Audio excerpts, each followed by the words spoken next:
Kembali lagi di Cerita Cinta Channel. Jangan lupa like, comment, and subscribe ya. Terima kasih.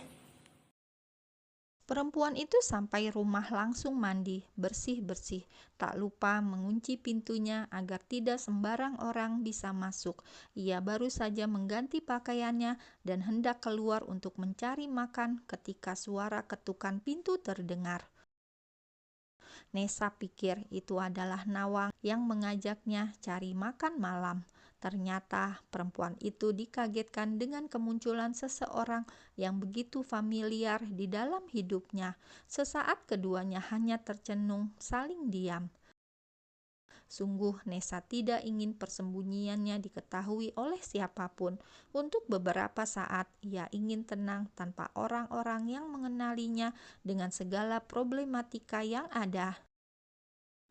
Aku sedang tidak ingin menerima tamu cowok manapun, ucap Nesa dingin, berusaha menekan diri agar air mata itu tidak tumpah dan menjadikannya cengeng. Sayangnya, aku bukan tamu, jawab pria itu menatap dalam diam. Pria itu masuk begitu saja tanpa permisi, meletakkan beberapa kantong kresek yang berisi banyak belanjaan. Aku marah atas sikapmu yang tidak mau terbuka lagi dan menganggap kita adalah care. Seberapa jauh pun kamu bersembunyi, pasti akan aku temukan. Jangankan Jogja, Antartika juga pasti aku selami. Aku tidak terharu karena saat ini aku butuh waktu untuk sendiri. Maaf, untuk kali ini aku tidak bisa membagi dengan siapapun. Apa waktu hampir 1 minggu ini tidak cukup membuat kamu merenung dalam kesendirian? Seharusnya aku datang saat kamu baru saja sampai, tapi aku tahu kamu butuh ruang dan aku rasa seminggu sudah cukup. Ayo pulang, jangan simpan semua ini sendiri. Kamu tidak pandai melarikan diri. Aku masih butuh banyak waktu. Aku belum siap untuk bertemu dengan orang-orang yang bahkan saat ini sangat membenciku. Apapun yang terjadi, harus kamu garis bawahi. Aku tidak pernah membencimu. Tekan pria itu menatap dalam diam. Nesa seketika menunduk dalam diam. Kemelut hatinya membuatnya rapuh. Bima langsung menarik sahabatnya dalam pelukan. Jangan merasa sendiri lagi, masih ada aku yang peduli terhadapmu. Terima kasih Bim, aku benci padamu. Kenapa kamu menemukan aku? Ucapnya terseduh sembari mengurai pelukan itu. Nesa memang menutup akses sosial medianya, bahkan menonaktifkan ponselnya dan memblokir beberapa nomor yang terhubung padanya. Ia tidak ingin berhubungan dengan siapapun untuk saat ini. Kamu lupa ya, ponsel kamu kan terhubung dengan ponsel aku, jadi aku pasti akan menemukanmu. Aku bahkan lupa untuk menghapus aplikasi itu. Sejak kapan kamu tahu keberadaanku? Maksud aku, kamu kenapa tahu kalau aku minggat? Sejak hari di mana kamu pergi, Gama mencarimu ke apartemen aku. Dia terlihat begitu kacau mencarimu, tapi memang saat itu aku belum tahu keberadaan kamu. Seharusnya kamu tidak pergi dalam keadaan pulang paksa dari rumah sakit. Itu konyol namanya. Bagaimana kalau kamu pingsan di jalanan, terus dijahatin orang? Sungguh semalaman aku tidak bisa tidur karena memikirkan sahabat nakal seperti dirimu. Aku sudah lebih sehat dan aku cukup kuat. Alhamdulillah selamat sampai sekarang. Aku ingin kamu pulang dan tolong jangan beritahu Kak Gama kalau aku di sini. Malam itu Bima begitu khawatir saat menghubungi Nesa tak kunjung bisa. Pria itu langsung melacak keberadaan Nesa melalui telepon pintarnya yang terhubung dengan Android milik Nesa. Mereka memang sedekat itu. Aku lupa tidak menghapus aplikasinya. Dengan cepat kamu menemukan aku. Lebih baik begitu, kalau mau kabur itu persiapan dengan baik. Bawa uang yang banyak, ke luar negeri sekalian. Ini mah kecil, aku temukan. Strata ekonomi kita berbeda, Bim. Aku harus menyesuaikan diri dengan isi dompetku. Jujur, aku kecewa padamu tentang semua ini. Kenapa kamu gak cerita? Apa sekarang kamu tidak menganggap aku sebagai sahabatmu lagi? Atau mau aku anggap bukan sahabat? Aku terlalu sering merepotkanmu. Aku ingin berdiri dengan kakiku sendiri.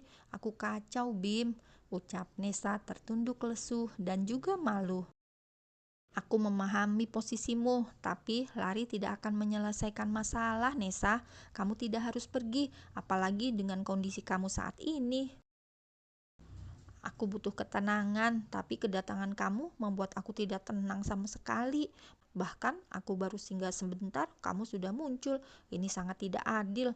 Kamu harus pulang dan jangan membagi informasi cerita apapun.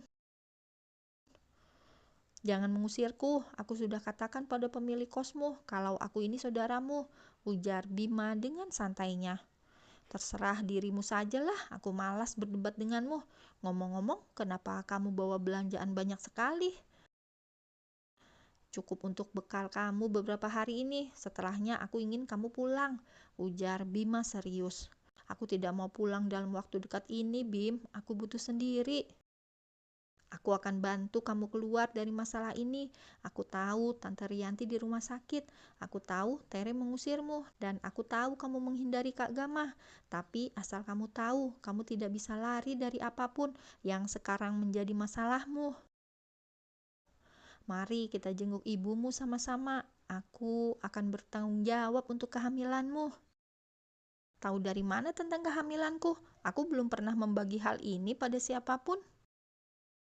Tentu saja pacar gelapmu yang membagi informasi penting itu. Aku yakin sekali orang-orang Kagama pasti sebentar lagi akan menemukan kamu.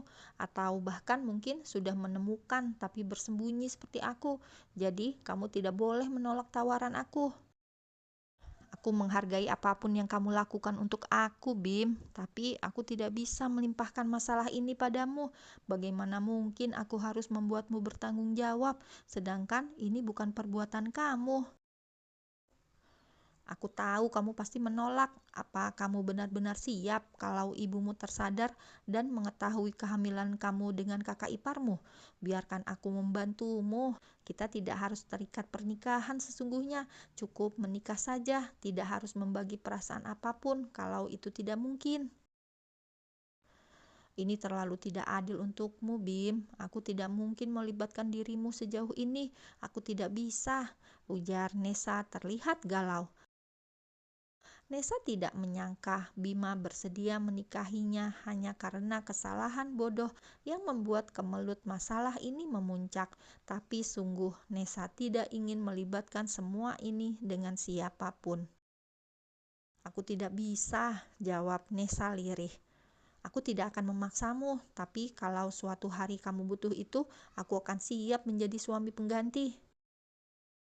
Pikirkan semua orang yang ada di sekitarmu, Nesa. Mungkin ibu akan segera sembuh dan Tere akan memaafkan dirimu.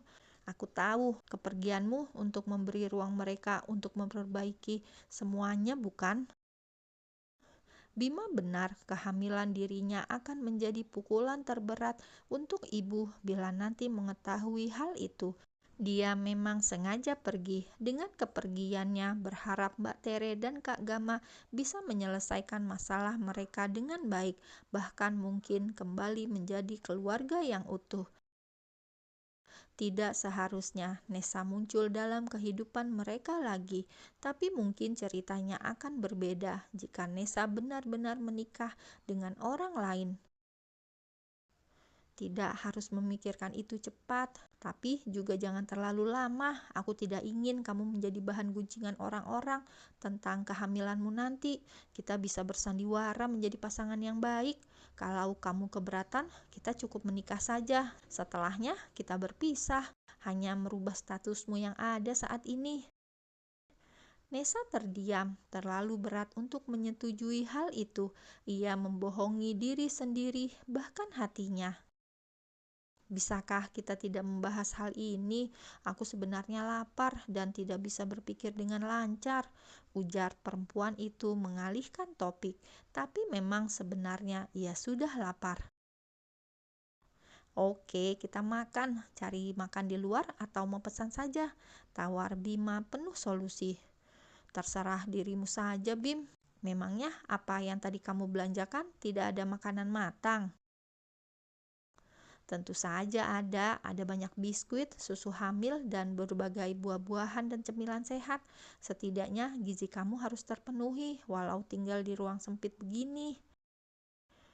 Aku tahu tempat ini kalah jauh dengan apartemen kamu, tapi cukup nyaman.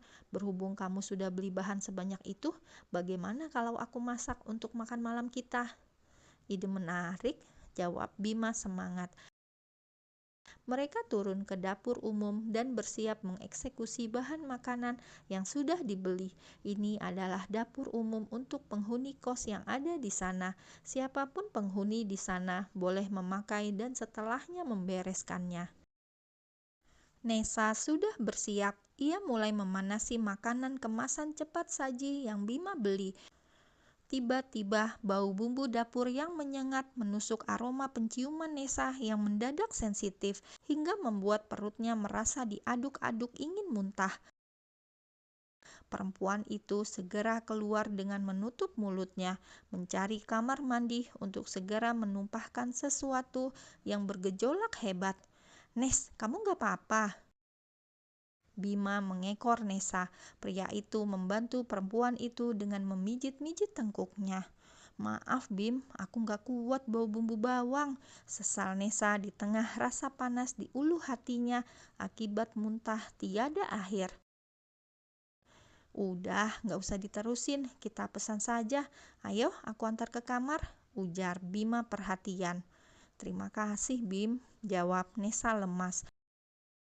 Rasanya tubuhnya tak bertenaga, hanya ingin rebahan sedikit saja. Pusing juga kembali menyapa saat tubuh itu merespon dengan mual dan muntah. "Mau makan apa? Disesuaikan dengan selera ibu hamil saja. Aku kurang paham." "Bubur kacang hijau kayaknya enak. Boleh aku pesan itu?" pinta Nesa tanpa malu-malu. "Boleh," jawab pria itu tanpa ragu, segera memesan lewat aplikasi ponselnya. "Bim, menurutmu apakah Kak Gama akan mencariku?" tanya Nesa takut. "Dia memang mencarimu dan mungkin sama halnya seperti aku, sudah menemukan dirimu dan mencari waktu yang tepat untuk mengunjungimu," jawab Bima santai. "Aku benar-benar takut dia akan membawaku pulang menghadap orang-orang di rumah. Aku tidak ingin menemuinya, Bim. Bisakah kamu membawa aku pergi jauh? Aku tidak ingin bertemu dengannya dalam waktu dekat ini," ujar Nesa sungguh-sungguh. "Kamu seperti buronan yang berpindah-pindah tempat. Kamu hanya cukup mengikuti rencanaku. Gama akan mundur teratur." "Kenapa kamu menjadi begitu pemaksa?" ujar Nesa kesal. "Aku tidak suka memaksa, Nesa. Jangan menuduhku. Apa kamu juga akan meniduri sahabatmu kalau kita benar-benar menikah?" "Pertanyaan kamu konyol sekali. Pikir saja sendiri," jawab Bima terkekeh seraya mengacak rambutnya pelan. Sementara di tempat lain, Gama seminggu ini nampak kacau balau. Hilangnya Nesa nyaris membuatnya setengah gila. Pria itu tentu saja mengkhawatirkan perempuan dan bayi yang ada di dalam kandungannya. Ia tidak bisa meninggalkan pekerjaannya berhari-hari, terpaksa menyuruh orang untuk mencari pujaan hatinya. Kabar itu telah terendus dengan kekuatan uang, tentu cepat terbagi informasi itu. "Dia di kota Jogja, Pak, 2 hari ini bersama seorang pria yang cukup dekat," lapor seseorang pada Gama. Batinnya menggeram marah kala melihat foto-foto kebersamaan mereka. Dia adalah Bima, seseorang yang sudah Gama peringatkan untuk tidak mengambil kesempatan apapun bila menemukannya. Bahkan Gama langsung berterus terang kalau saat ini Nesa tengah mengandung anaknya.